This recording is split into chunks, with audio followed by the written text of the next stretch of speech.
We are live. Welcome, guys, to the weekly episode 27. And sorry if my frame rate is low. I don't know what Hangouts it's doing. It's just the way it is. So, welcome, guys. Sorry about that again. And that's me talking in the background. Keep forgetting to switch between my headphones and speakers. But thank you very much for joining us. Of course, with me this week is Mr. Juan Bagnell. How's it going, man? It's going well. I just 6-starred my Jean Grey in Marvel Future Fight, so I'm very excited about that. I feel like this is a momentous occasion, maybe almost up there with the birth of my daughter. Wow. No, that's not true at all. That is pushing it, bro.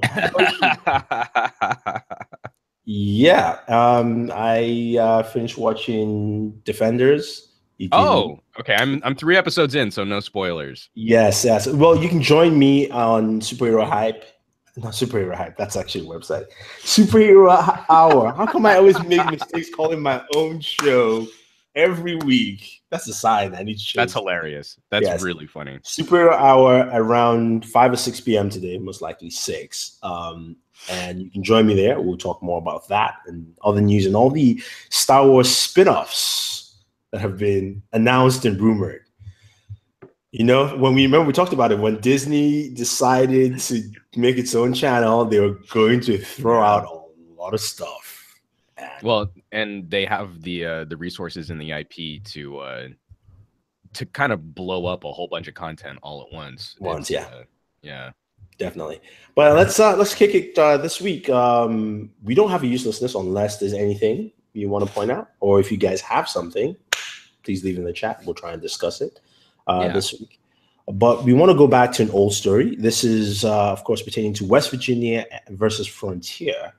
We talked about this maybe about 3 weeks ago, if I'm not mistaken. Could be 4. 3 weeks ago. Where West Virginia is now seeking dismissal for the Frontier lawsuits. Frontier filed a lawsuit in the U.S. District Court in Charleston in July. Challenges Article 4 of the bill, which allows third parties to alter telecommunication pole equipment without needing to notify pole users or just the pole owner. Frontier says this constitutes an unlawful taking of Frontier property, since a significant portion of its network relies on pole attachments.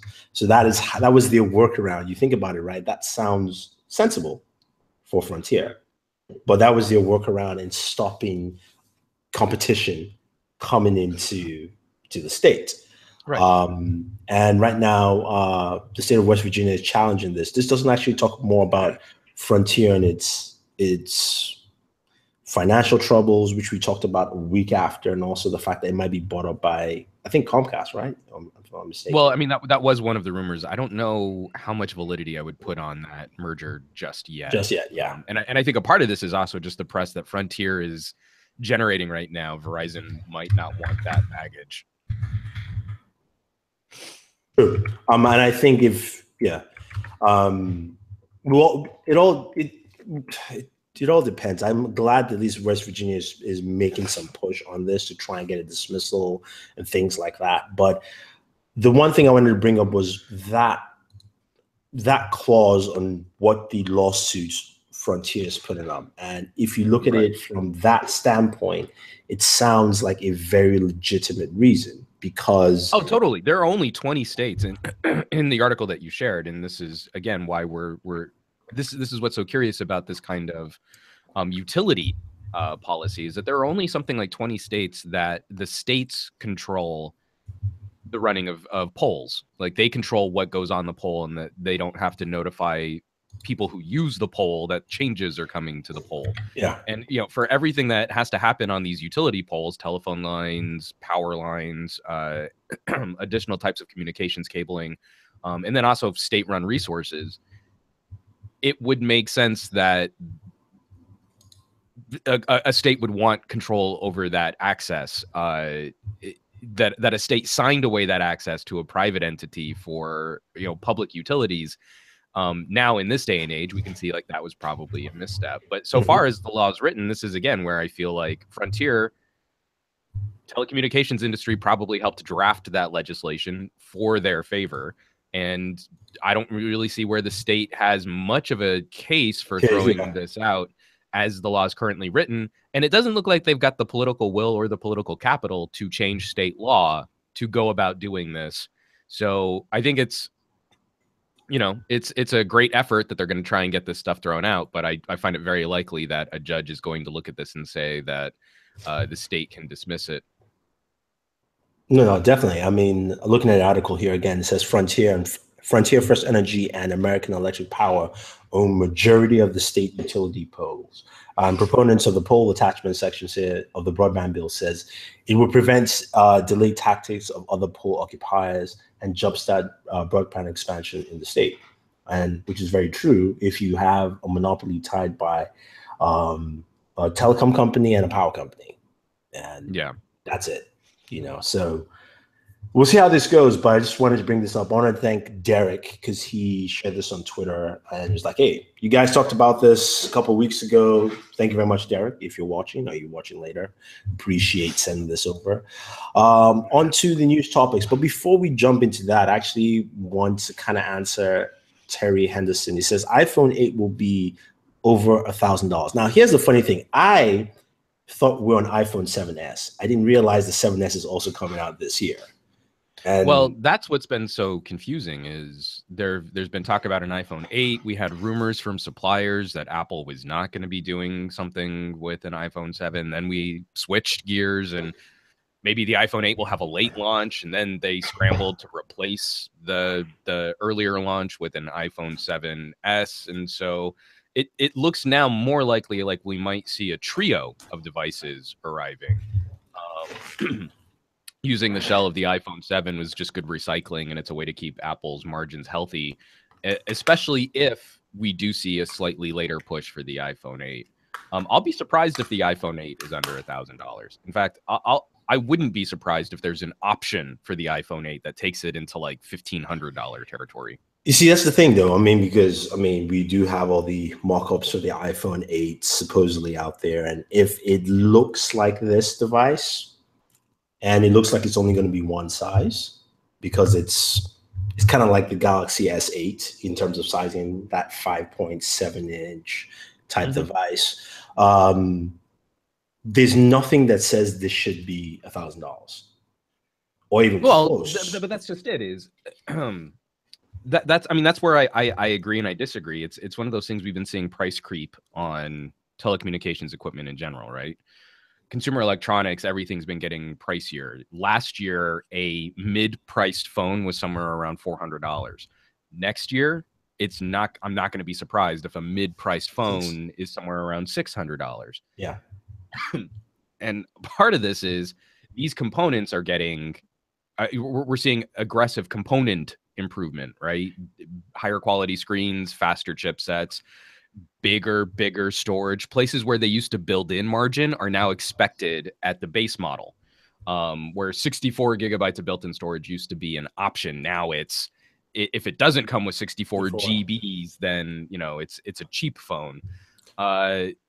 This is like you have to build the margin directly into the base model, where you used to have that as padding for higher end devices. So again, I'll be really surprised if $1,000 isn't now sort of the new threshold for a premium smartphone. And I hope that makes people ask, like, do I really need the top tier phone when a Qualcomm 625 and 64 gigabytes of storage, but a huge battery are going to do me fine for everything that I need to get done? No, Troy, I definitely agree on that statement. The reason why is this, I'm just using the S8 Plus as the barometer there. And even that, yes, it got more expensive.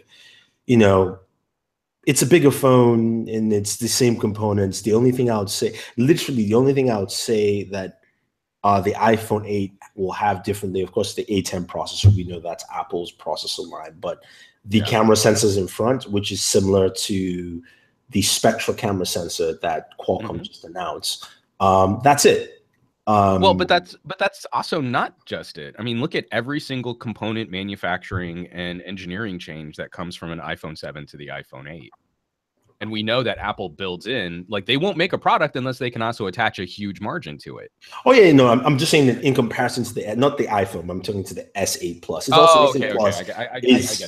Yeah, it's a bigger screen that costs more money than the smaller screen. It's an edgeless. I'm sorry. Yeah, I mean, this has been a pretty consistent, you know, Android versus iOS kind of topic, though. You know, like, oh, you'll get more hardware stuff on Android for the same amount of money, or yeah, you sure. get the same amount of stuff for less money. But that's never really been a detriment for Apple. It's never really impeded their sales.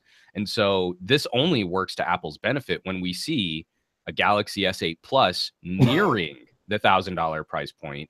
And we have an iPhone that actually does represent significant hardware change. This is the most radical change for the iPhone since, I would say, since the iPhone 6.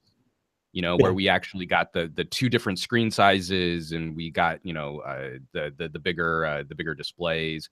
It was the iPhone 5 that had 16:9, right?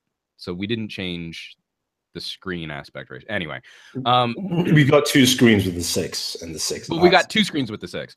But now we're seeing something even more radical in terms of change in design. You know, the fact that that doesn't have the home button, the fact that the camera sensor is in a completely different orientation, that the screen is now going to be the biggest iPhone screen, the highest resolution iPhone screen that we've ever seen. All of those points add up to Apple being able to charge pretty much whatever they want for it if they're trying to create some air of exclusivity again, that the iPhone is a desirable product, that it's a lifestyle image product, that you can show that you spent more money than your neighbor on something because you can show off this iPhone. Kind of the same thing, the early days of the Apple Watch or the early days of the iPhone. And I don't want to dismiss that. I know for us geeks, we tend to be a bit more practical and we'll look down our nose on things like that. But this is one of the reasons why Apple maintains such a high desirability as being a lifestyle brand, and why I think they've sort of struggled of late going from the 6 to the 6S to the 7 is there wasn't a phone in there that really captured that sense of the fresh, new, hot iPhone. This is going to do that. And I think we're actually going to see a pretty big uptick on people that are trying to jump on this bandwagon because they've been holding off, waiting for something that looks new. See, so here's the thing, and here's the catch. I'm gonna speak for Warren here, because this is a point that Warren has always stated with Apple. Because every year, if you buy Apple stock like I do, and you check the financials, they don't tell you which iPhones sell. They just tell you iPhone sales for that year. That's something Apple has done in the last 4 years. Before, they used to show you a clear separation of, you know, iPhone 3GS was this and iPhone was this price. And how many people will actually buy, you know, it kind of supports the reason why we're going to see a 7 and 7S is I still think a lot of people will buy the 7 and 7Ss, and you're going to see less of the iPhone 8 just because of the price point. Well, I also think Apple needs to sell less of the iPhone 8. I don't think they can scale. I mean, think about every single hardware change that goes into this phone. I don't think they can scale manufacturing. This is sort of like Apple launching their own Essential phone, right? Essential phone can't tomorrow outsell a Galaxy. They literally cannot make them. And Apple is in exactly the same situation, even for all their resources, even for their ability to tie up manufacturing lines. I think making the price exclusive will continue to benefit that notion of the emotional response. We've got a lot of comments in here, like Board Fam and Richie and Tech Guy 17. You're absolutely right from that practical discussion, but so many people, and geeks included, we make practical purchases and then justify it after the fact, or we make an emotional decision and then rationalize it after the fact. We just make our emotional decisions on completely different criteria than what other people might make their decisions on. But you know, this is one of the reasons if you're seriously shopping a V30, a Mate 10, a Note 8, you're not the kind of person who's lining up outside an Apple store the day before launch, right? That's a completely different emotional response to getting something that's going to make you excited about buying a phone. And that's where Apple, I think, stands to score a significant victory here with low sales. And by design, making it exclusive, making it hard to get, making people want it because they can't have it, and literally having good reasons for that, like they just can't make them fast enough. the iPhone 7 and the iPhone 7s and the iPhone 7s Plus, those become like the sensible sedans in the lineup now, right? Like I go to my Nissan dealership and I'm drooling over the GTR, but I'm going to leave with a Sentra. True. They just turned the iPhone 7s into a Sentra. That's not bad because now you have your more reasonable price products, even though they're still going to be at the high end of the flagship price tier.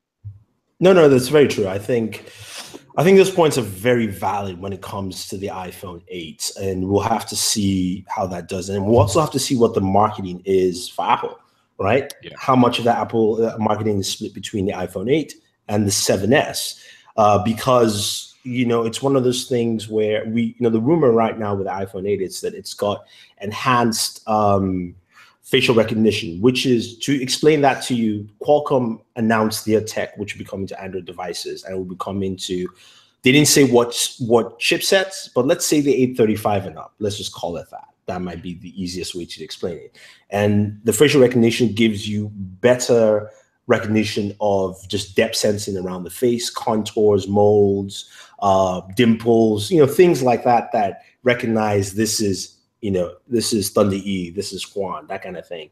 And that's what the iPhone 8 is going to have. Now, we'll see how long it takes somebody to fool that sensor once it comes out on the iPhone 8. But that's what they're going to focus on, because there is no fingerprint sensor home button on the device. So I think that's going to be a very big feature on the iPhone 8. And of course, the camera at the back doing its portrait mode that, a lot of people have come to love with the iPhone 7 from last year. But we'll have to wait and see. No word on, the announcement dates. No, and seeing like already, I think you're using your Android brain too much. I mean, just imagine the ad campaign coming out, 10 years of iPhone, recalling the classic, mentality of Apple ads of the past, maybe even a snippet of their 1984 ad, because they're going to do something so revolutionary, so amazing. You've never seen an iPhone like this ever before. Like, it's all about getting the feels up. And again, I don't think that's a bad thing. If we're talking business, we're talking customers, we're talking demographics, this all works to Apple's advantage if they can pull this off with a smooth launch, reasonably timely delivery, but you keep the product constrained so that people, you get those filters of people who start getting the phone and talking about it on social media. And I finally got mine, and it becomes like you're part of an exclusive club. That's a big deal. And look at how we talk about products. We're always super hyped up when someone gets a phone early, right? Yeah, that's true. We get lit up about everything like that. So, regular consumers who aren't super tapped into tech like we are, they do too. And that's really going to work for Apple if they can pull off the branding. You show off the new features, but you show off the new features in a way where this is really more about making the bold, grand fashion statement. And that's going to be money in the bank. No, that's true. We'll have to see how that pans out. Right now, usually Apple tells us they have an announcement date around this time, and they haven't yet. So I'm thinking it's towards the end of September at this point, with an early October launch. And that's why it may play that way. Who knows? Remember, Apple has courage. Yes, Richie, we know that. I was just going to reply in the chat. All right, so let's move on to the other big guy, of course, which is Samsung. And next week is the Unpacked event, 23rd, which is Wednesday. We're all expecting the Galaxy Note 8. We've seen a bunch of leaks. Apparently, Samsung leaked it on its own website yesterday. Yeah. So there's a lot out there about the Galaxy S8. Some more leaks today talking about the release date. It might be September 15th, pre-orders on the 24th. That gives it almost a 3-week timeline, right? If I'm not mistaken. So with that also tells me that Apple's date is pushed back. That just tells me there's no way Samsung is going to be releasing its Note 8 at the same time.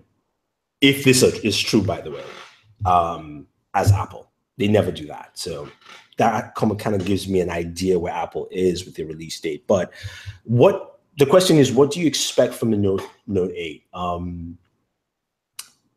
I guess I'll kick it off first. Oh, okay. I was like, I was actually going to say Sam. And then I was like, wait, yeah. Sam and Warren aren't here. It's just you and me. I'll kick it off first. I mean, I expect stability. You know, I think Samsung wants to portray, just thinking about it from last year. You know, Right. we had the Note 7, was a great device until, you know, issues, explosions, all that stuff really just, you know, took it away.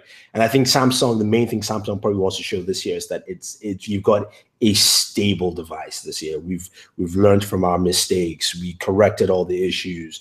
And we also learned from the S8. Remember, you love that one already. So we've taken a lot from there to just show you this is it. And I think we're going to see more S Pen features, you know. From all the leaks, it looks like size-wise, it's going to be similar to the S8 Plus. So I think we'll see some of that, and then the focus will be on that dual camera at the back, and what it can do in terms of functionality overall. So you know, we just have to wait and see. But you know, I think, you know, Samsung is going to come in showing that like maturity of the Note line. It is number 8, so you should kind of portray that kind of stability, even though they've had a year where things were a bit flux. What do you think?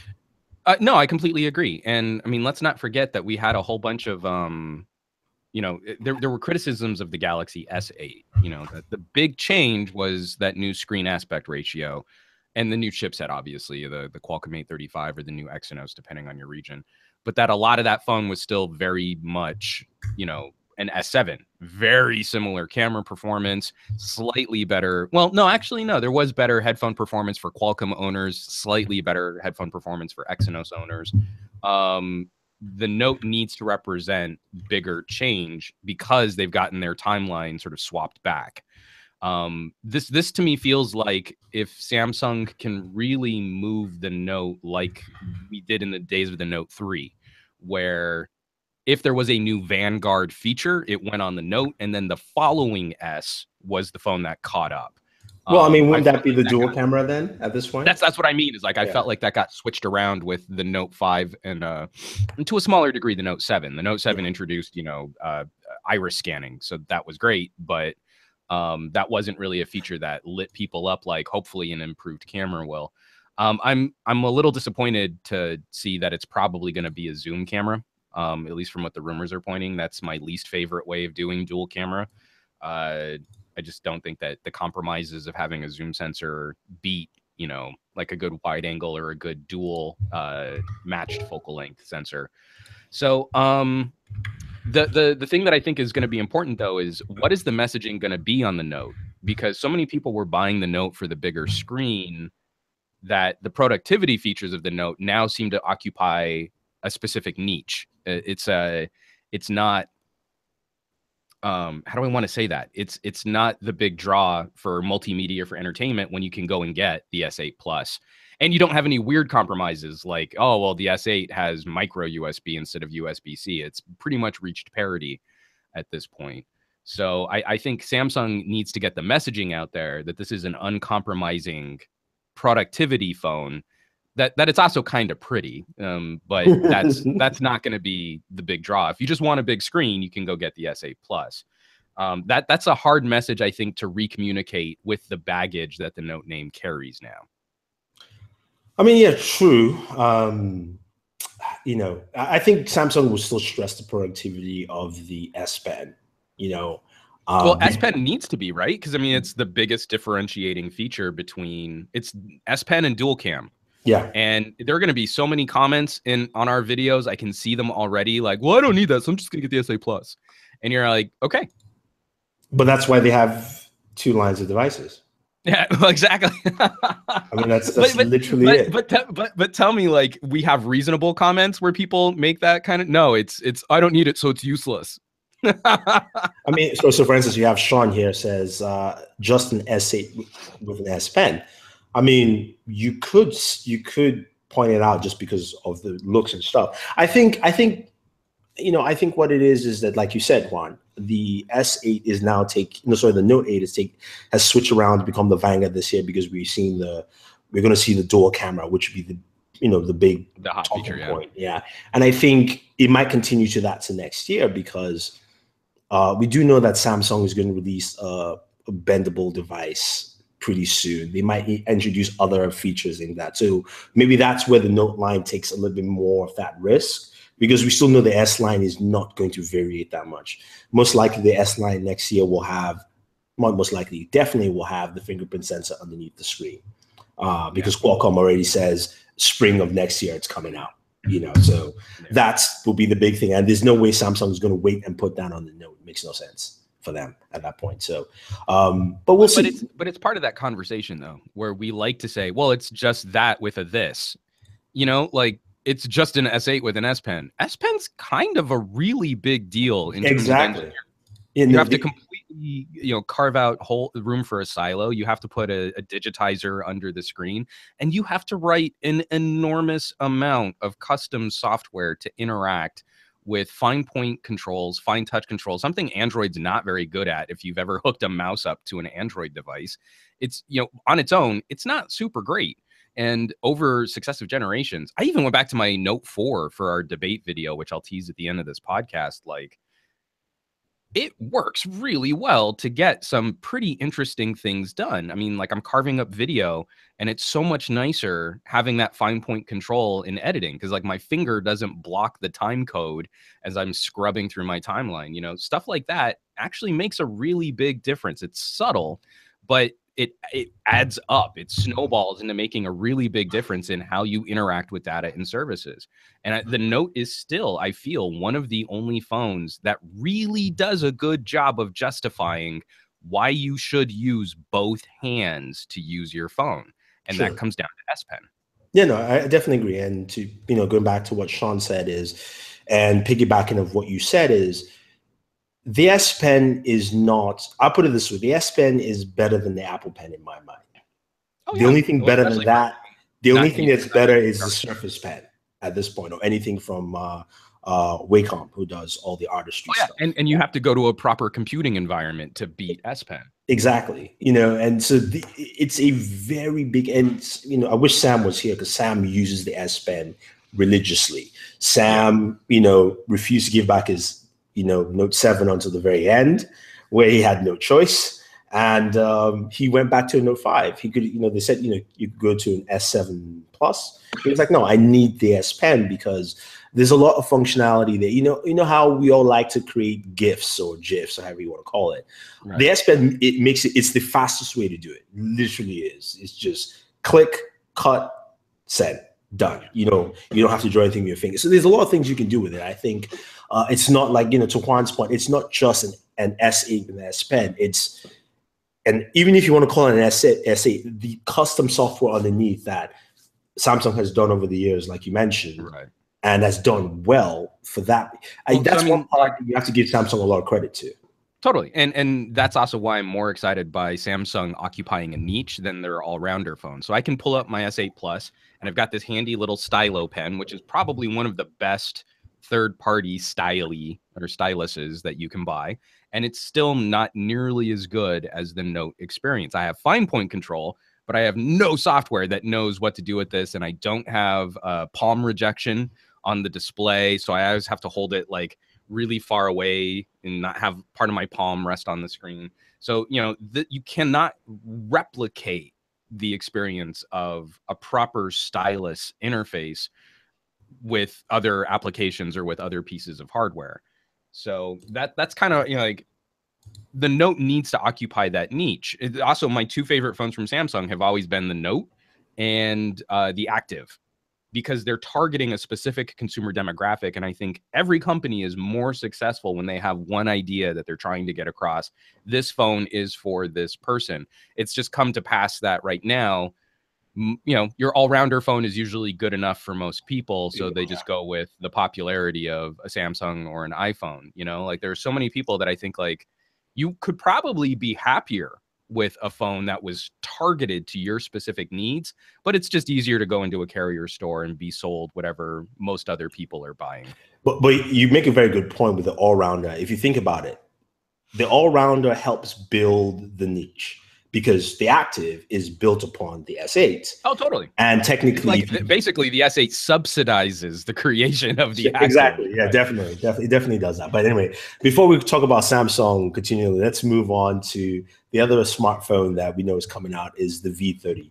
Since you're a big fan of the V line, And rumors are that we are going to be losing the ticker. Thank God. We're going to get a floating display, which hopefully we can just take off because I don't care for it. That's just me personally.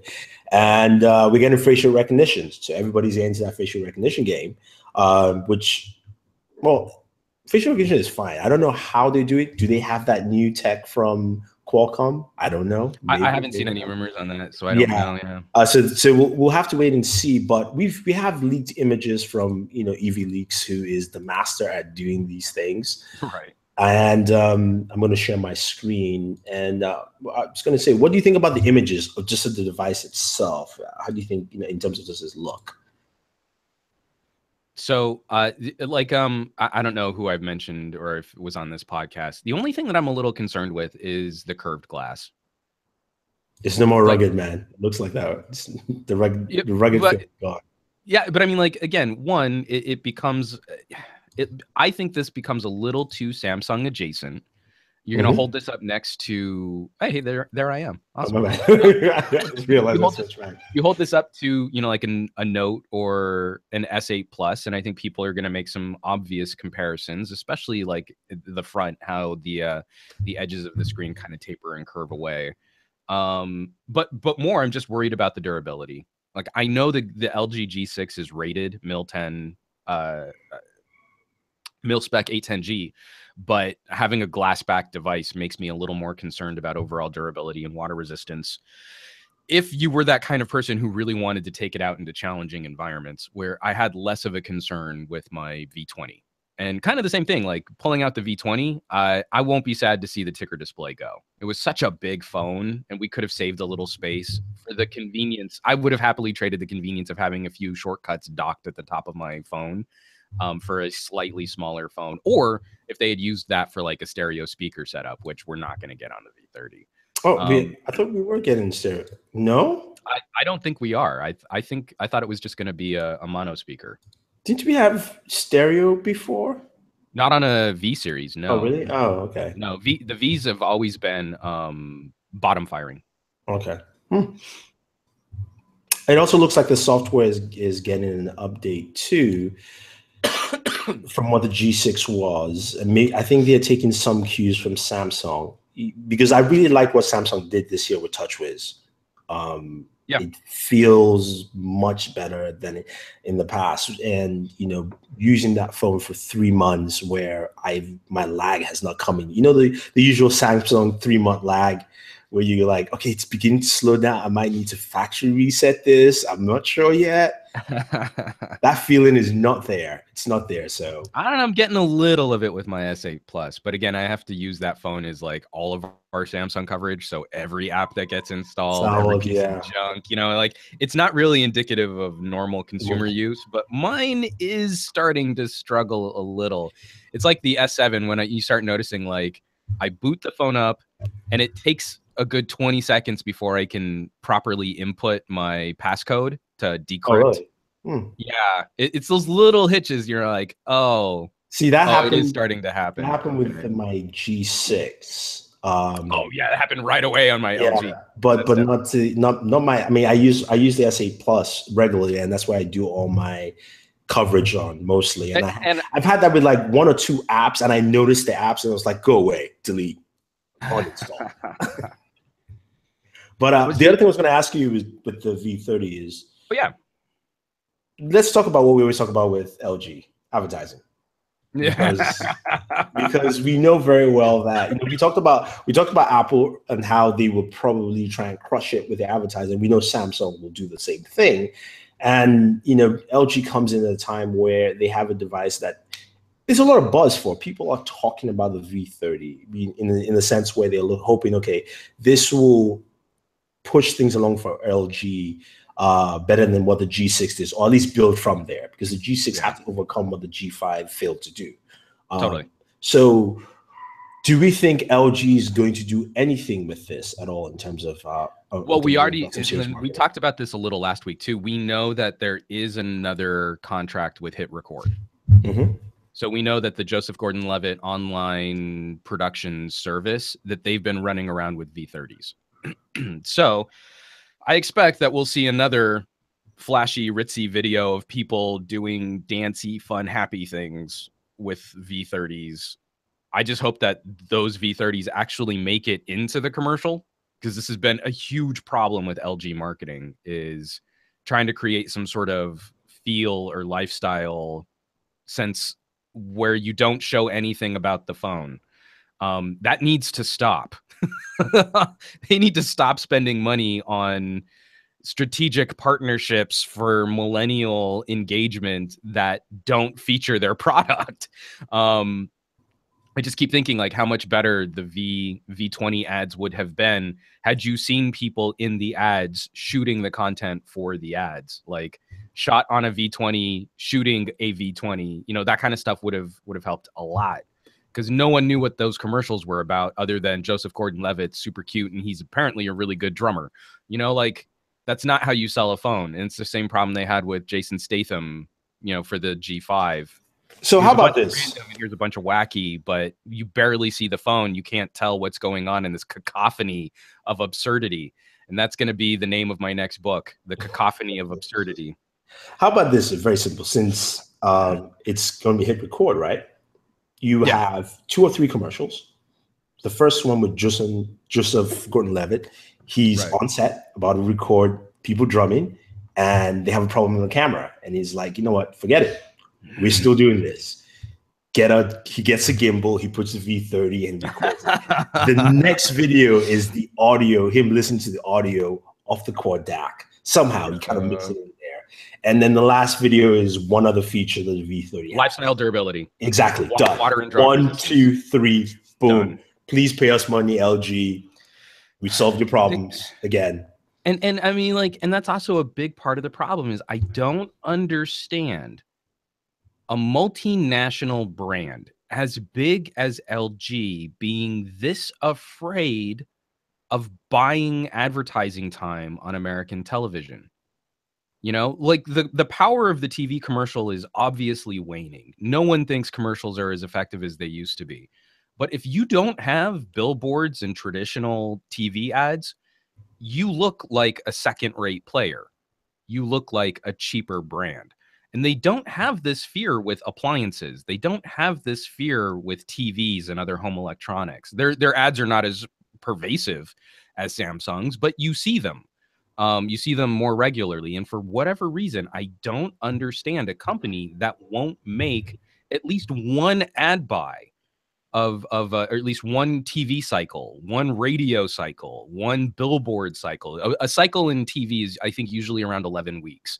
So you have to pay for airtime over 11 weeks on a series of channels, especially if your commercial goes Class A. I'm shocked that they won't at least do one around the launch of the phone to try and build some kind of consumer mindshare. And this is the same goes for HTC. The same goes for Motorola, although Motorola usually does a little bit better with Moto mods. Well, they also had good relationship with Verizon, so Verizon was doing a lot of that too. Right, but I mean, to not take that conversation into their own hands, you know, like a Verizon commercial featuring Motorola is still a commercial about Verizon. You know what I mean? Like it splits the consumer mindshare, and so LG can't break through this third place conundrum that they're in the United States, or at least they can't show any progress if they aren't willing to have part of the conversation themselves beyond just this lifestyle-y stuff with hit record. I'm sure those videos do well, but they do well because people want to see Joseph Gordon-Levitt drumming, and they're fun and they're dancing. There's almost no crossover with the actual product that they're trying to represent. I don't think they'll do anything special with this device because remember, it's the V line, not the G line. The G line is their highest selling line compared to the V. We all knew the V line. Oh, that's the other thing too. Is I'm glad you brought that up because that just triggered. I'm triggered now. If you hadn't noticed, because we're talking about this from a uniquely United States perspective and North American perspective. I will be surprised, pleasantly surprised, but I will be surprised to see the V30 start showing up in more European and UK markets, areas where LG has been reticent to dilute the popularity of the G series with another phone. when people have been asking like, hey, we want another big screen option, we want another productivity option, we want these hardcore specs from the V series, and they won't go into the UK or they won't go to certain markets in Europe. So this is like, again, it's every opportunity for LG to take what's probably the most exciting progress that they've made in several years and then dilute it. Like maybe we get a V30 that has wireless charging and Korea gets a V30 that has the quad DAC because market demographic research data shows blah, blah, blah, blah, blah. Yeah, that was the most annoying thing because I remember I just did my 6 months LG G6 review and I'm like, look, I wish I had a quad DAC there. This would make the device for me complete, even though Unique, it's 821. Yeah. It's a little slower, especially when it comes to that, turning it back on and all your apps. Oh, totally. Yeah. Stuff. But and then somebody from Europe said he returned his because he didn't have wireless charging and he didn't have the quad DAC in Europe. So he went back to an S7 Plus. Yeah. And those are the kind of things that LG needs to understand that, it's also cheaper if you built one model across all continents. I mean, you would think, right? I don't understand the complication. I can't believe that you are selling more units by changing the feature set per region where you could be saving more money with a more unified manufacturing process. Well, it's very simple, Juan. They don't hire us. We're not being paid yet. If we're paid to give opinions and suggestions, we won't be doing this show either. So no, that's true. I think we'd have a little too much proprietary information on what exactly. But anyway, let's move on to the other phone that got its pre-order this week. We got some reviews. Oh, the pre-order. Sorry, I thought we were going to. No, not that. I'm way more excited about the other phone that we need to talk about. Well, that's down the line too. Either way. No, so, I know. Sorry, yeah. The Essential phone. The Essential phone got its pre-orders today. Yesterday. Was it yesterday or? Mm-hmm. Yeah, on Friday. Sprint. Pre-orders available. The phone will be out in a week, I believe. And it's $700. The Verge had one of the first reviews I saw, and first of all, can we just quickly talk about that Verge review because I don't know. Have you seen it?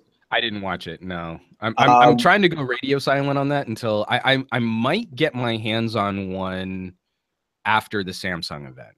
So I'm thinking about the same way too. Just quickly note, I would say check out the Verge review because I actually love and hate it.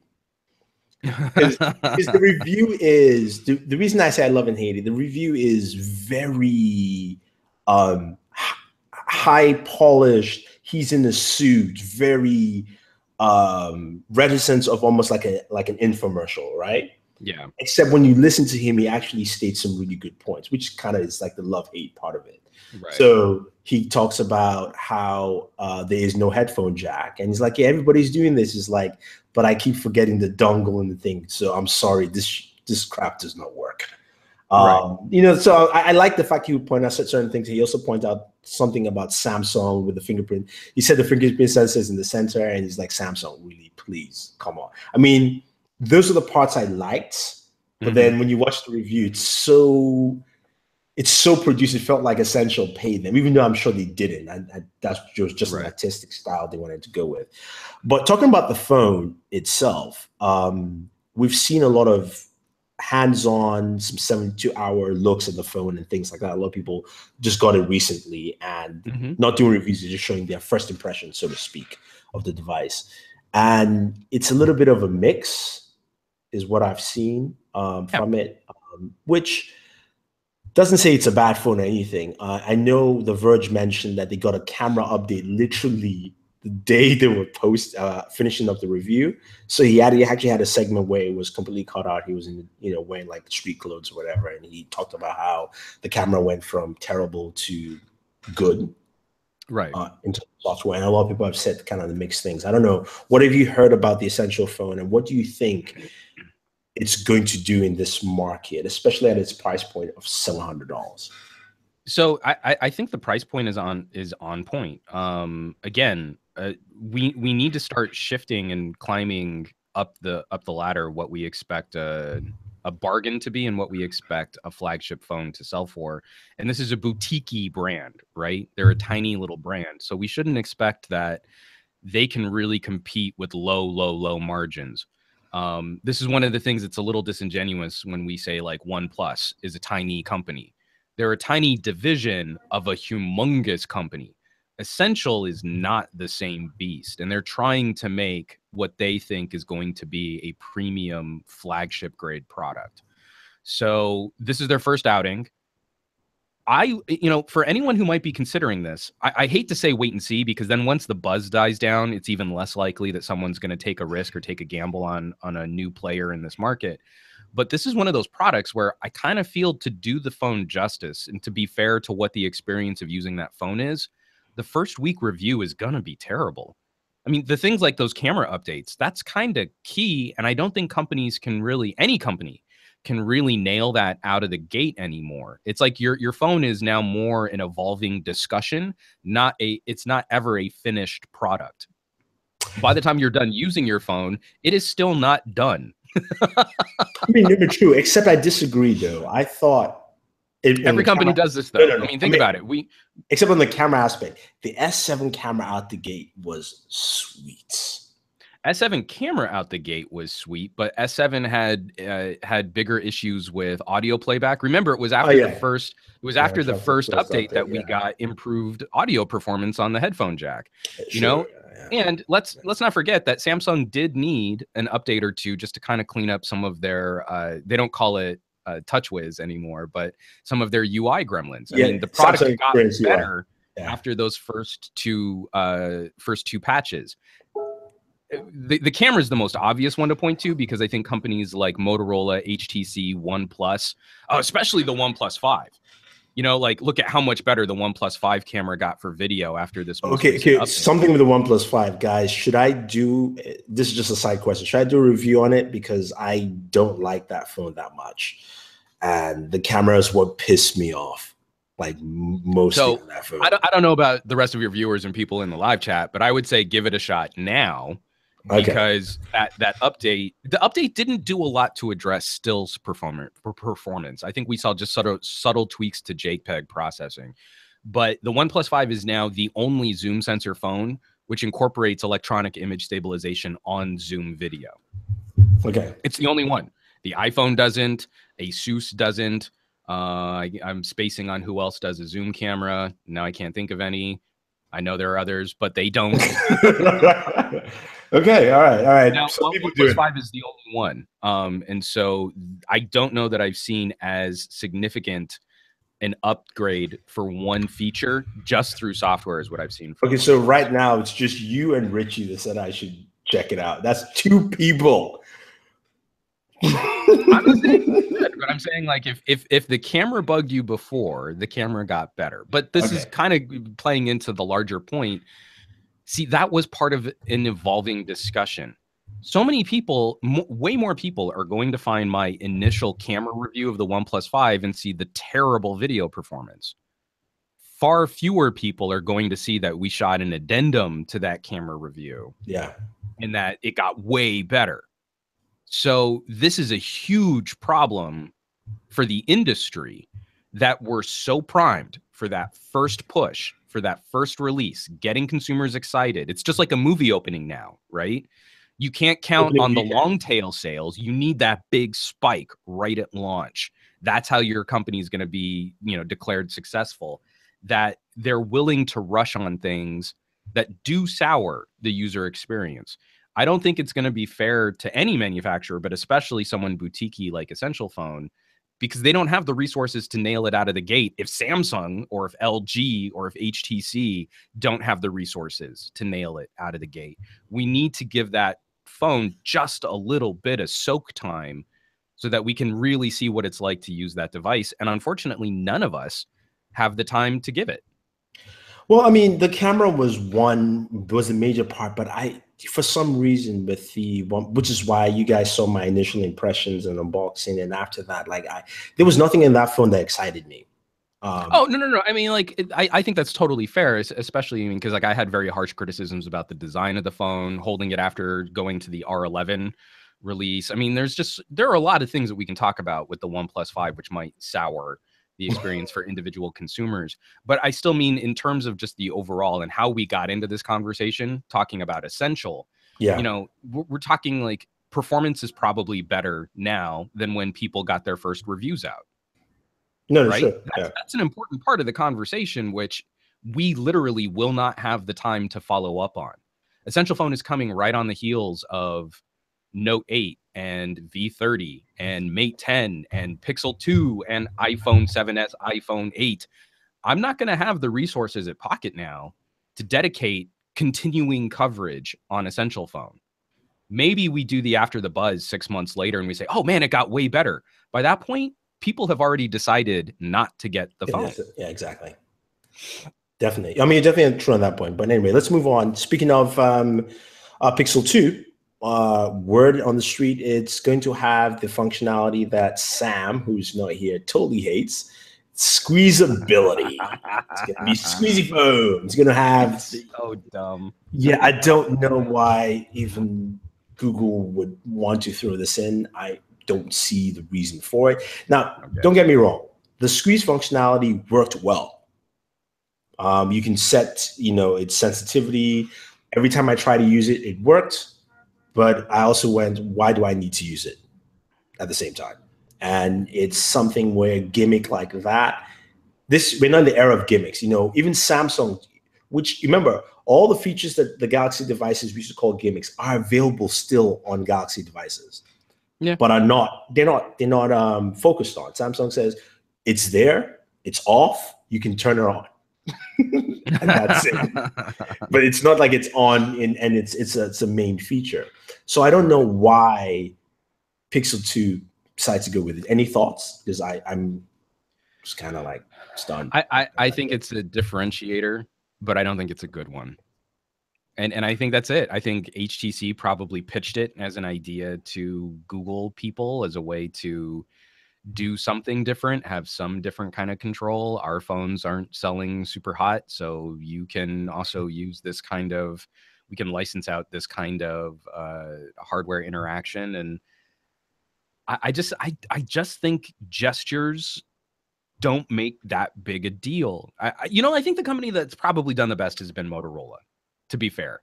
My brother and my sister are currently on Moto G4s, and they're probably going to stick with Moto because they like things like the chop to light up the flashlight, or the shake for the camera app.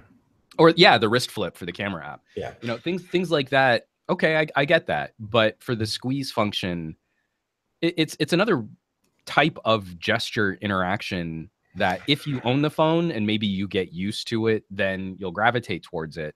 I think it's hard for us to quantify the benefit of a feature like that because it's only on that one phone, and next week I'm going to be using a different phone, so I don't really get attached to it.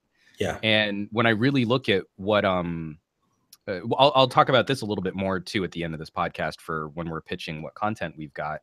But I would really like to see a greater emphasis being placed on sort of consistency of design implementation and ways that Google can get ahead of feature fragmentation across the Android landscape, because I think that's going to make a way bigger difference for consumers than whether or not one phone has a camera button and one phone uses a squeeze and one phone has a wrist flippy gesture. Like, that's not really a differentiator that's going to convince me to part with my cash.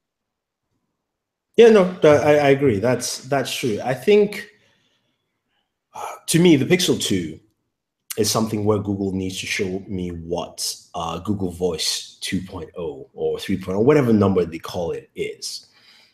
One of the things, I'm beginning to use Bixby more, and I'm liking what I see with I have more Samsung devices in my home, and I'm liking what I'm seeing with Samsung doing there. And I think that's the path they're going. And that's great. Bixby will not be Pixel. I mean, it will not be Google Voice or Siri, but right. Since Samsung knows very well that, hey, we have Samsung devices, and if I can now use Bixby to control all those things, or at least cross-function pretty well, then that makes a good use case scenario for it. And as a Samsung user, sure, that's not a problem.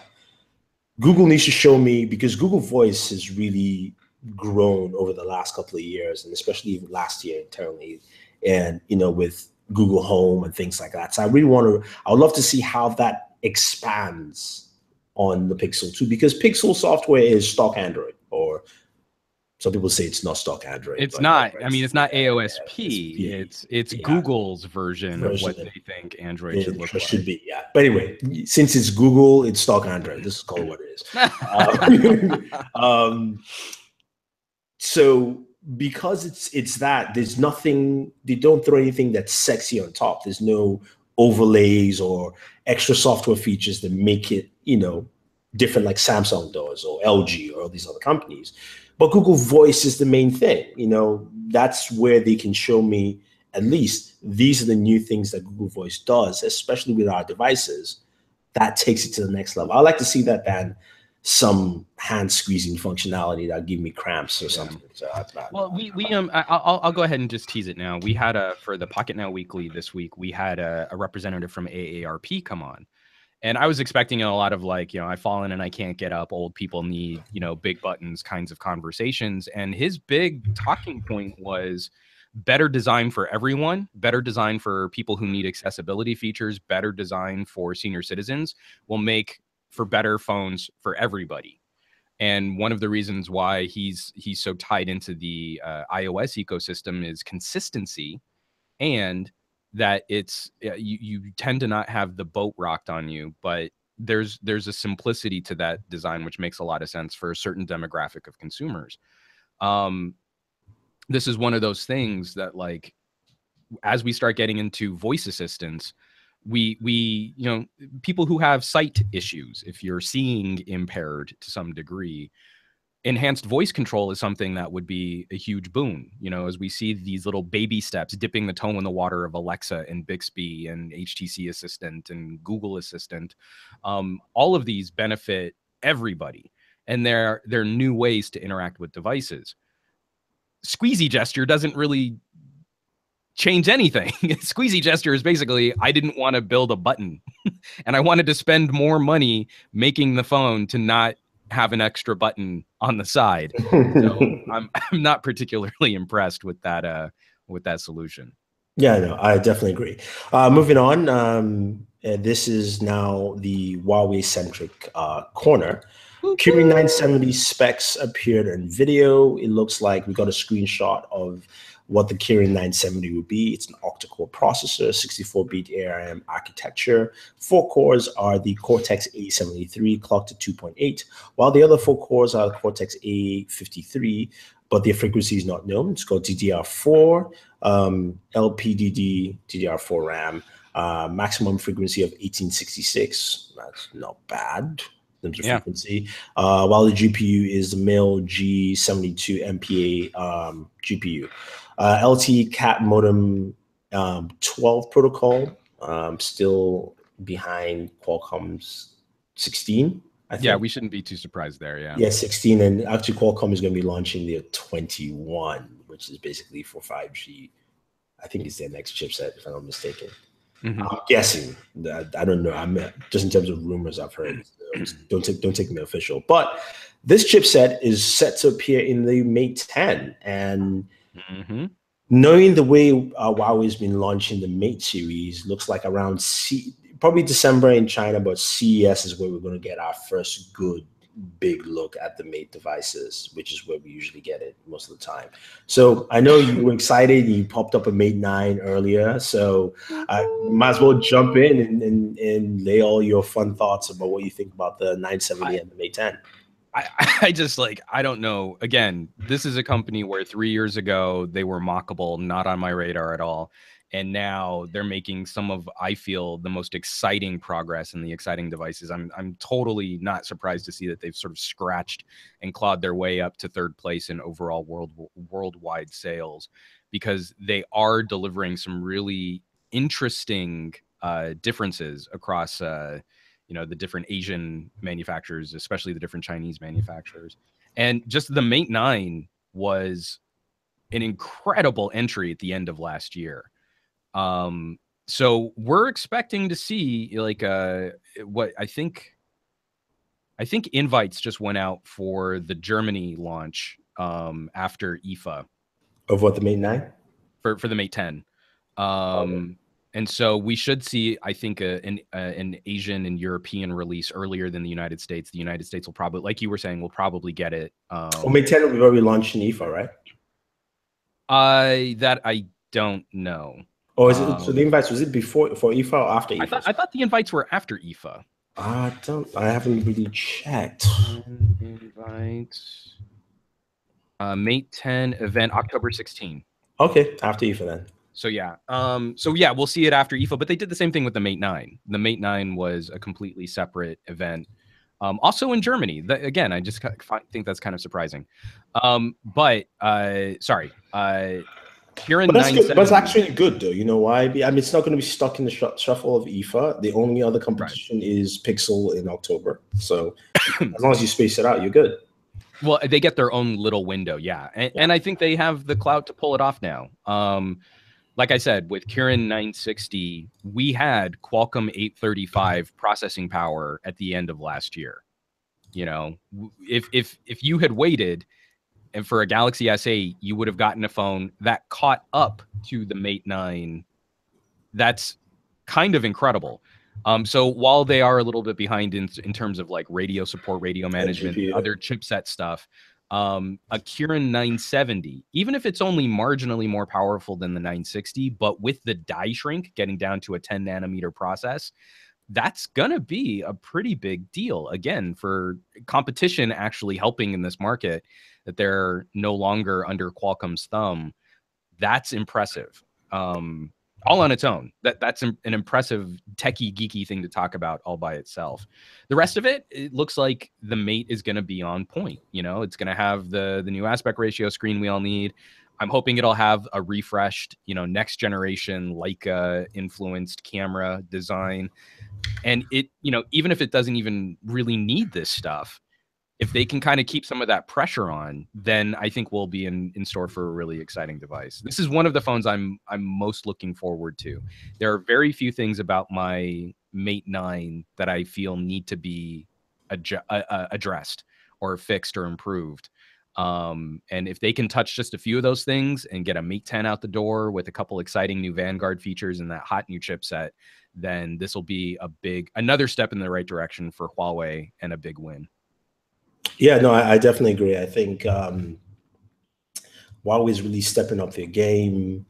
The one thing that they need to really do with the Mate 10 is, I mean, they need to change their overlay. It's still very... I think they need to refine their overlay. Okay, yeah, maybe that's the right word. For the Chinese market, I think it makes sense there. Well, that's the big problem, I think. Where EMUI is now is a weird abortion of a combination of Chinese influences and Western influences.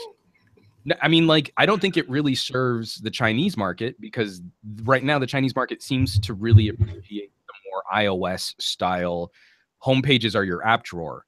So adding that kind of more Android-like layout for EMUI, I think sort of muddies the water for the Chinese market, and it's still not quite attractive enough for Western markets. Right now, it's the conflict of those two different aesthetics that you can't really reconcile. I think LG does the best job of reconciling those two aesthetics with the way that they can turn on and turn off the app drawer.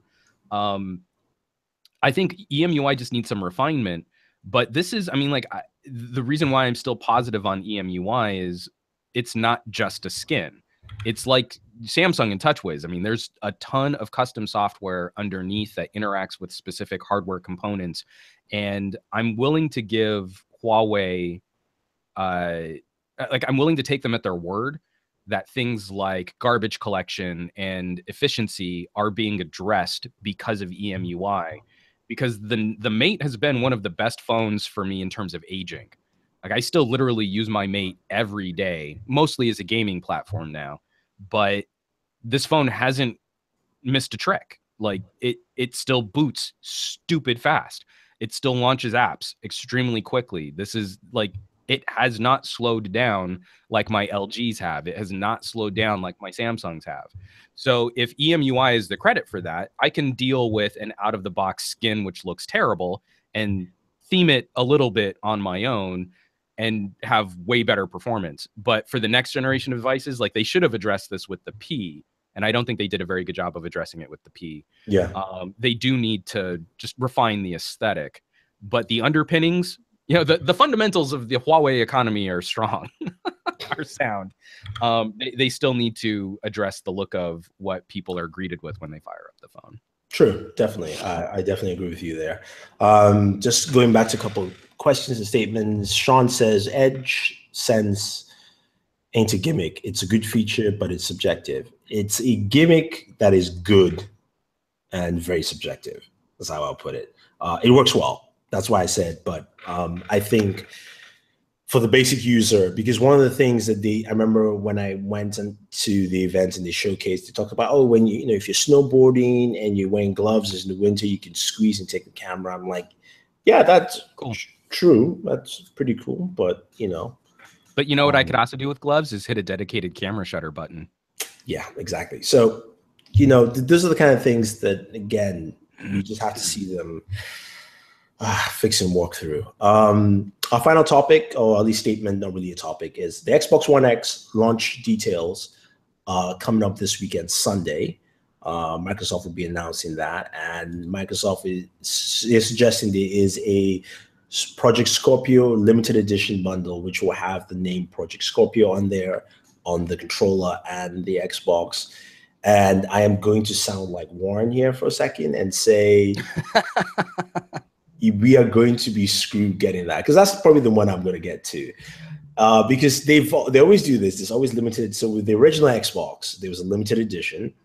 I got that one, and that was the one that had actually smaller storage compared to the standard edition that came out, right? And the expanded storage versions that they came out with. So we know the Xbox One X is going to have 1 terabyte standard.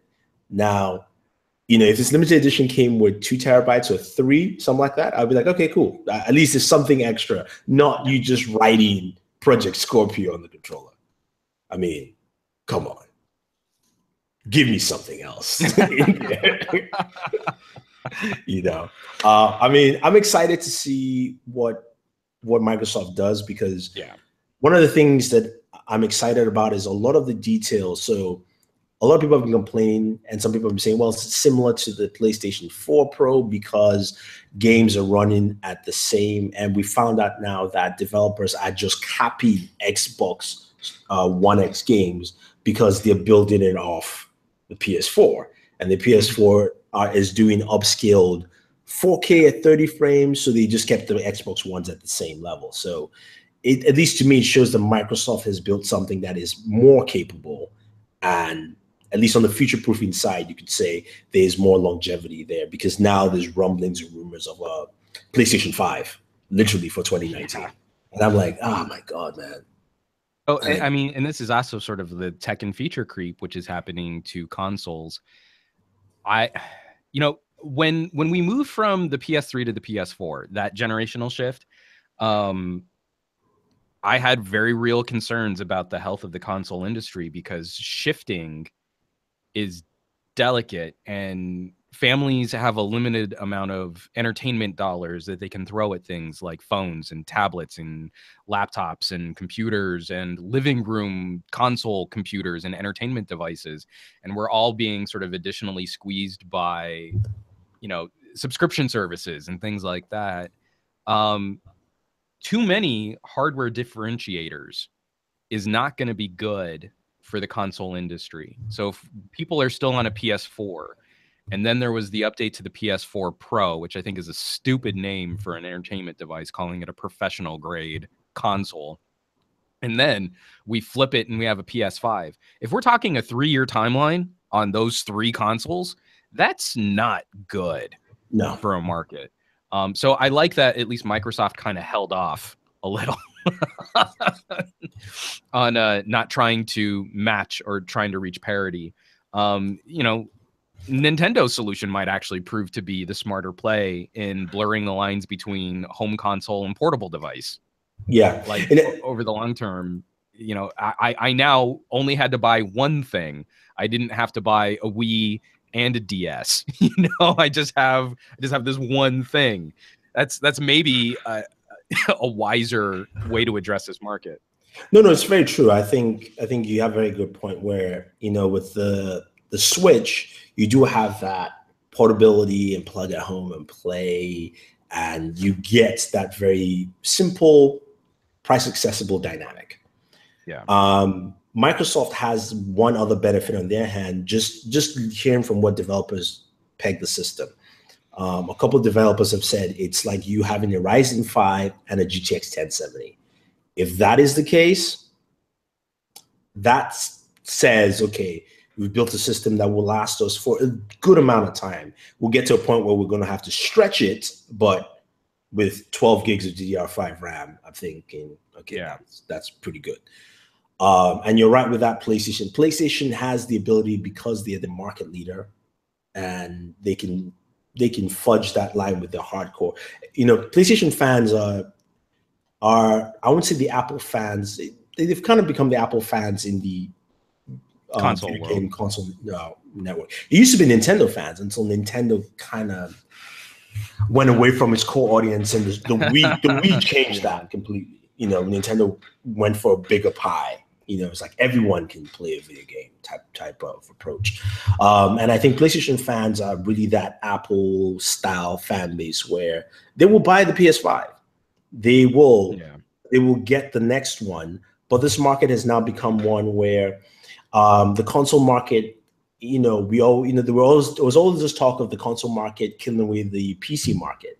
The console market has helped grow the PC game market. I have friends, this is anecdotal evidence, but I have friends who've just gone, hey, can you help me build a PC? What should I get? And have not looked back, because they can play almost all the games they want to play on PC. Totally. Built something that cost them maybe $500 more, but that was like 4 years ago, and they still have the same rig, and you can always change a part. And I was hoping the Xbox One X will have some of that customability, where even if I know it's hard to do because your graphics card and your CPU dies are on the same board, but I wish there was a way where Microsoft had built the system where they had factored in that maybe in 2 years' time, they swap out the graphics card and say, hey, you can upgrade your Xbox, or there's an external attachment via USB Type-C. Yeah, but we've always done that. I mean, look at like Nintendo tried to make a CD playable drive that then like became. I think the swapping and out of the console would have been a much sexier idea. No. But the point I'm trying to make is, look at what you invest in on a console, and when you make proprietary hardware, they don't make it like PCs, right? Yeah, so you have your Sega Genesis, and you have your Sega 32X, and you have your Sega CD. That all gets scrapped on the next major hardware generation.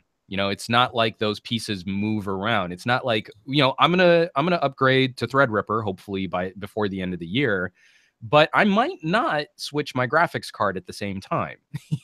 Like I'm not going to rebuy my RAM and hard drives and everything else that goes on my computer case, my fans, my power supply. All that's fine. All that's good. Like I don't need to change that. I'm going to be swapping out the motherboard and the chipset. My liquid cooling solution is going to be the same.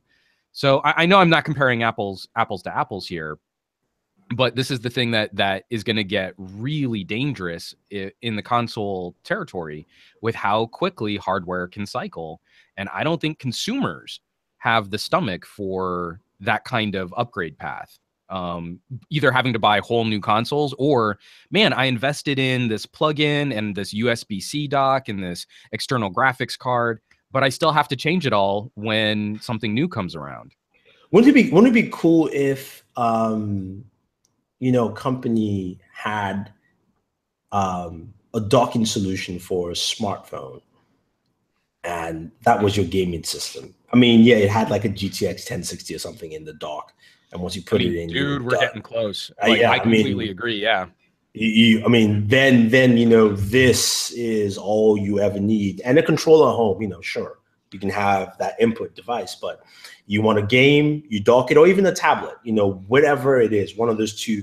I mean, that could be the next extension for tablets, if you will. Oh, totally. Because I mean, basically that's what the Switch is, right? And NVIDIA got really close, right? I mean, Shield and TV streaming and moving a game off of your PC onto a Shield tablet, like NVIDIA got really close to delivering what you're talking about there. And I think if companies like Sony start messing with their fan base by cycling hardware too frequently or making too many divisions between what a top tier console is, then I think it's every opportunity for a company like Razer to come out with another line of gaming accessories and gaming tablets that can upset that market. Again, everything that sort of, because it won't be just like overnight, oh, tablets are now how we game, but those moves by Sony and Microsoft and Nintendo, actually, I should put them in the category too, all serve to erode the console market. It's like death by a million tiny little paper cuts. And that's what I don't think that these players are really conscious of. I think they're scrambling to do things that they think are going to be exciting and get people back on board or spending money or buying new hardware. But I think a lot of people are just sort of tech fatigued in general, and no one wants their console to be a part of tech fatigue. That's not a good emotional place for your consumers to be in. No, it is. And, and like, I feel like I want to mention that I want to see Microsoft is on the right path, but I know they're not, because it's Microsoft and there's some things they do right and something they do wrong. One of the good things they said was, every Xbox game is cross-platform between Xbox and PC. And it's also built on the same platform itself. And they also talked about that connectivity, and it got me thinking about what NVIDIA does well with the Shield, and you can also do with Steam. So for instance, now there is a Steam app for Samsung TVs. It's still in beta. For some reason, I'm not going to be able to get it to work on this TV, because even they themselves are saying they're having a few issues. But I've seen some videos from people who've had it working, and literally, it's when it works well. And it's literally, you click on the app and you click start, and your Steam library is there. You can plug in an Xbox controller via the USB dongle, and you're playing your games from your PC to the TV. No need for a Steam box or anything like that. And see that kind of thing, again, making this a bit more modular. I think it's the success of like Chromecast. Yeah. It's just a simpler setup, and it's ecosystem driven more than it is hardware driven. And that's why I would say, like, to me, I wish Microsoft, if they were smart enough, not that the Xbox One X needs to be the last console, but this is the console they need to start streaming games off. They have the server tech, number one, behind. Remember, their CEO is a clouds guy. And they also have the infrastructure to start saying, you know what, how about we now make your games a little bit more streamlined for that kind of purpose? NVIDIA does that, where with the Shield, you can play Android games, or you can stream PC games like Arkham games. So we know Microsoft can do this too.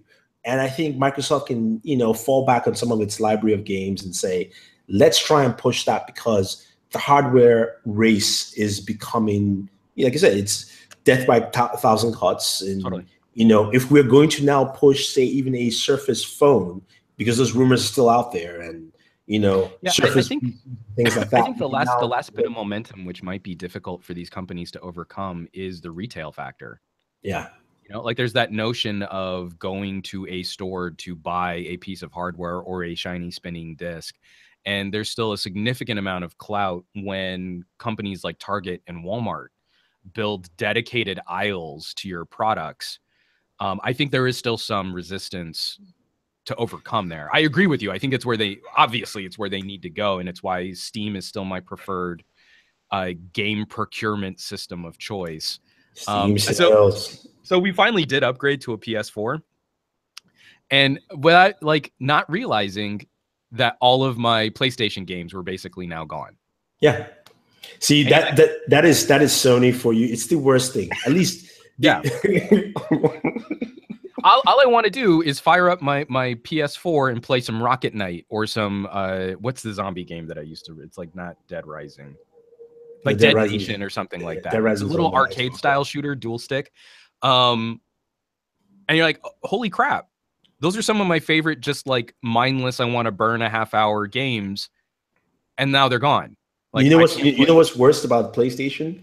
It's not that your library is gone or like backward compatibility issues and stuff like that. To me, the worst part is game save. So I have my PS4 Pro. I've done videos where I've changed the hard drive and shown people how to swap from the 1 terabyte to a 4 and all that.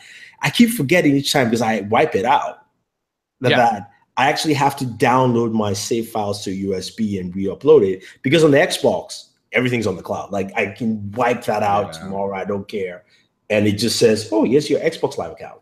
And here are the games. You know, you just have to re-download the games and it's there. Or like with Steam, or anything else that has any kind of common sense, you would have those features. And you're right. It's one of those things where, I'll put it this way for you guys. If you ever want something with pure reliability, my first Steam purchase was in 1999, was Half-Life. Yep. Is it not 2? Was Half-Life 2? It was in 99 or 2000. I think it was 2000. Well, because my orange box is still downloadable. I can still play it today. Yeah, exactly. I didn't buy, not Steam download. I apologize. My first Steam game was Half-Life 2. I bought the physical copy. I registered on Steam. I installed it. Then I didn't use Steam again till when people started, the online features really kicked in like the 2005 or something like that, 2005, 2006. And some of my friends were like, yeah, you should get on Steam. You can now get games. I was like, all right, cool. Let me go ahead. And I signed in. I forgot my password. I had reset it. I signed in and I saw Half-Life 2 then. And I was like, oh, you got to be kidding me. It's rad, right? Like, I was like, yeah, this is something that I bought a physical copy and I can download. Like, that's it. That was it. That was just, for me, that sold the idea of the games I have, and it's still there, and the fact that it will always be there, doesn't matter what I do, which is why it's easy for me to do PC reviews, gaming laptops. I just install Steam and I download, or even if I want to stream it, I can stream it from this PC to whatever I'm testing over there, and it's great. So it's so hot. Yeah, it is. So great. It is. Anyway, thank you very much, guys. It's been long. I know a lot of people I haven't actually checked the comment section here. My bad. I'm sorry. Well, we have a lot of people like talking about, especially from LGH, talking about like, would you want to use your phone as a gaming platform, and some questions there. And it's really like, I think there's always room in a market to disrupt with innovation. Yeah. And I think a company like NVIDIA, a company like Razer can come from the outside because they're not hamstrung by trying to support some older notion of what a console can be. And that's also why I think, Steam has been such a revelation for PC gaming. It's not to say that Steam is perfect. Steam definitely has issues and problems too. But the benefits so far have grossly outweighed, the few issues with that platform. And why I didn't even think it would be a problem upgrading from a PS3 to a PS4, because I've been so conditioned by the PC side of this market that now I'm even less willing to look at consoles because of my experience on the PS4. Like, I don't want to invest a lot of money in a PlayStation games, PlayStation subscriptions anymore, precisely because of this experience. So, it only takes a few of those types of problems for consumers like me, who I have very limited gaming time these days, to then start influencing the rest of the market. And so that's why all of this, I think, is such dangerous territory. No, I definitely agree. And I think to the point of having your cell phone as a gaming platform, I think it makes a lot of sense. I think, as we move on, to Juan's point of the amount of dollars spent on per device is tighter and tighter and tighter. And, it behooves, think about DeX, for instance. We thought of DeX as, okay, oh yes, I'm doing computing, but I mean, DeX can be that extension where a company like Samsung could do it tomorrow if they even thought about it. If they were thinking about it and say, look, you know what, NVIDIA's tried this. We can partner with somebody in terms of hardware, and we can throw out a Galaxy, whatever, G gaming, right? Whatever you want to call it. And that's just that. And that would be an experiment to see where that goes. But you know, technically we already have that with the Switch. It's just Nintendo did not add any other functionality other than gaming so far. You know, technically you look at a Switch, you go, I want to watch Netflix on there. That's the first thing you think about. If I'm traveling to the West Coast, I want to be able to game and watch Netflix on my Switch. Okay. So those functionalities are already there. It's just a matter of saying, yes, do I want it as one device? Or like I also said, you can have a tablet, you know, especially you have kids at home. Think about the fact that, you know, even a company like Apple, even if Apple did that, Apple would have a dedicated device that now a family goes from the kid started using an iPad when they were 2 or 3, continue using the iPad, now games with the iPad when they're 8, you know, like between 7, you know, like between 5 to 8. And, you know, maybe at some point they might go to a PC or a Mac or something like that. But now you're totally stuck in the ecosystem because that's what they know. And that's how to get someone started at a younger age, because the gaming console market captures you at a certain age. The PC gaming captures you at a much older age too, because either you build your PC or you buy a gaming PC. And either one, you must know the parts in there to buy it. That's just how it is. You know, if you're buying a gaming PC, you must understand. Well, and let's also, I mean, like, let's be fair. I think a lot of people get into PC gaming just up with an off-the-shelf computer, and then that sort of lights up like, oh no, I need a better graphics card. Oh, I need more RAM. Exactly. I need a more powerful. And then you start learning about what it is that you need to put in the box. But there are also a ton of people that are like, you know, an off-the-shelf cheap Dell that are still rocking some World of Warcraft. You know, like, yeah, true. You know, that's what's, I think, a little bit. I think that's what's exciting about the PC market and the PC gaming market is it really can be that broad. You know, like I spent $400 on some crappy HP, and I can still kind of play games on it. You know, yeah, like, sure. I mean, Ronald says he has a friend at Valve. I mean, you know, if you want to put us in touch with your friend, that would be great for Valve, Steam games. Just saying, you know, free games for us. Lots of free Steam games, Ronald, your friend. just saying. But yeah, anyway, I think we should wrap up. We've been talking for quite a while.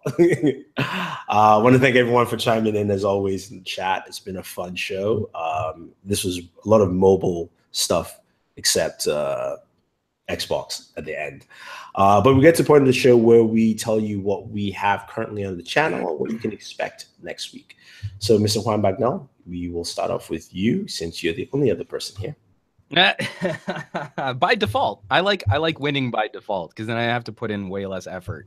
Yeah. We got a bunch of things coming out. So on Pocket Now, we just released our second debate video talking about the Galaxy Note.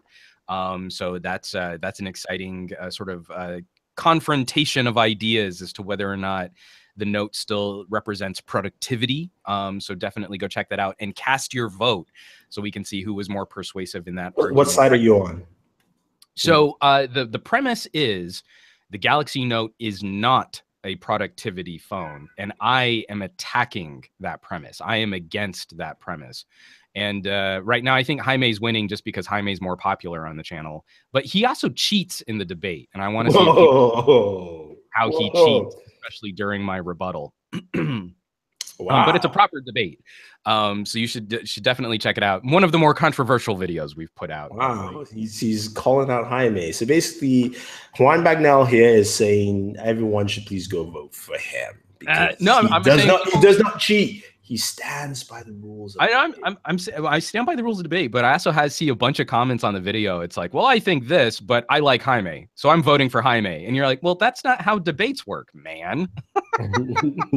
So that's going up on Pocket Now. On Gadget Guy, I just put out my next my latest travel video is out talking about bags and backpacks and purses and how to protect your gear while you're on the go. So that's the third video we've put out on travel tech. So that's it's a fun short little video. Just, you know, you can see my bag addiction because I'm sort of a bag whore. So I've got backpacks and slings and camera bags and packs and cases and pouches. So you can see a part of my collection there. And then on movies you may have missed over on vid.me, I'm literally uploading as we speak an episode that we recovered talking about a classic Stanley Tucci Oliver Platt film called The Imposters, and just in a really charming, madcap, zany romp of a film that I think people should watch, which I think is now on Amazon streaming. It wasn't when we shot the episode. So it was also a guest episode with phenomenal voice actress Tara Platt. Joined us back when we originally shot it to talk about one of her favorite films. So it's a fun episode. Cool. And next week, I presume Note 8 stuff. Oh yeah, I mean, I don't think anyone's surprised that. I think a lot of tech channels are going to be locked in on Note 8. But you know what? Before we do Note 8, we are going to be doing the next Geek Book Club. So we're going to have the next podcast is going to go out on Monday, where we talk about The Man from Earth, who's written by a classic sci-fi television author, and so that'll be a fun discussion with me and Andrew.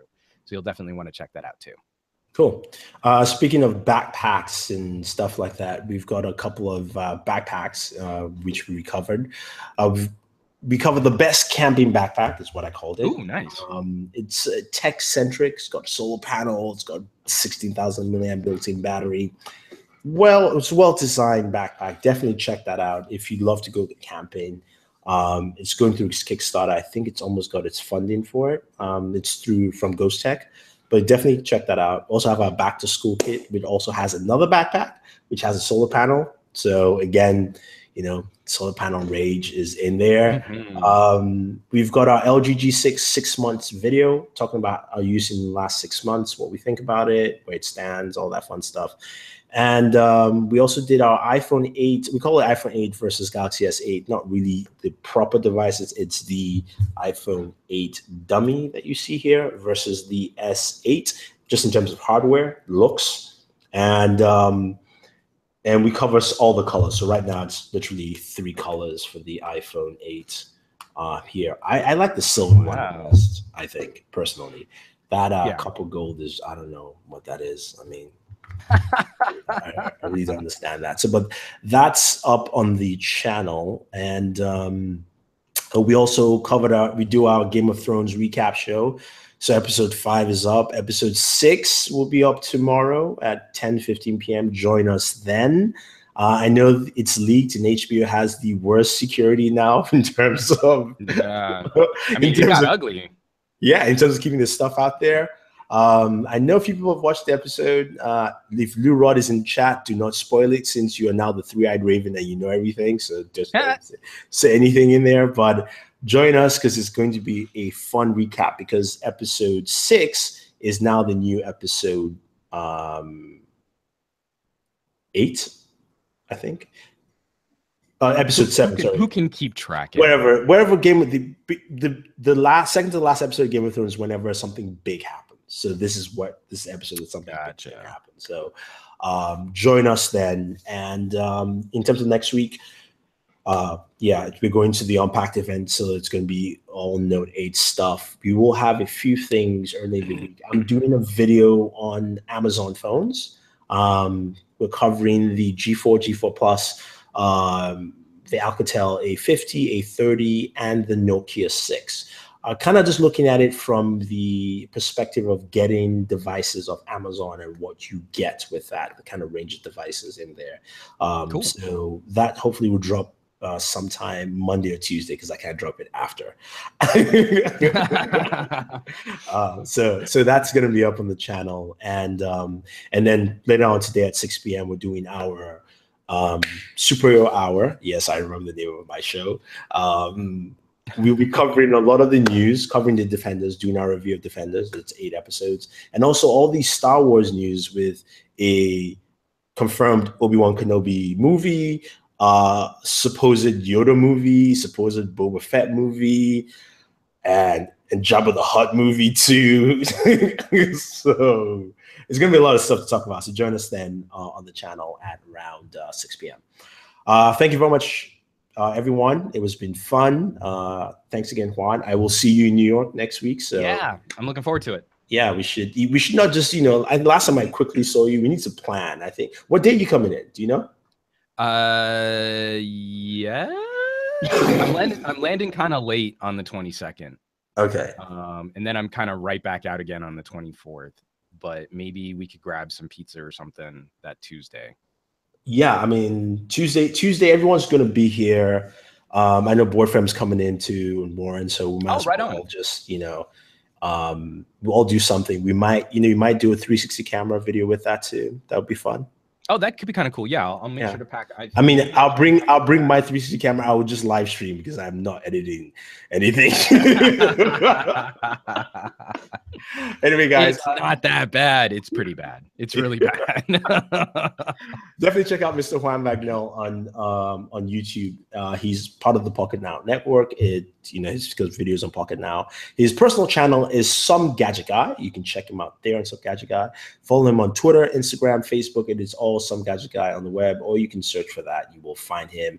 His VidMe channel, where he puts some of his great oldies, not that older, but I mean, they're pretty old. I mean, I'm not gonna let's not gild the lily here. No, see, when I think of oldies, I think of 70s. So I mean, I'm not gonna put it there. But this is old for tech stuff, though, because this is a video series that was produced back before most people could consistently stream 720p video.